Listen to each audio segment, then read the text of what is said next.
So here in Canada, we don't call our care providers the same way that you might read about on the internet. We don't have the same kind of access to our doctors that sometimes other countries do. You do if you have a midwife. You can always call your midwife and call the pager, but it's a little bit different if you're with a family practice doctor or with an OB here. And you would call the triage desk if you had any questions, but most likely they're going to tell you to come in. Some of the times, though, that you might want to call or to connect with someone at your birthing location in labor are if you are GBS positive and your waters have broken. You can also always go into triage if your intuition is telling you that something's happening. It's important in labor if you're not feeling your baby move to go and talk to somebody.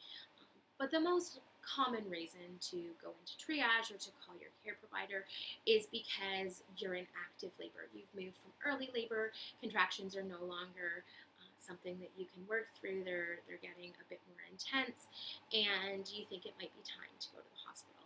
And generally speaking, the rule that we talk about for that is 511. And what that means is that your contractions are approximately every 5 minutes apart. They last about a minute long, and that's been happening for at least the last hour. And really, what that means is that things are happening, things are moving. This is labor.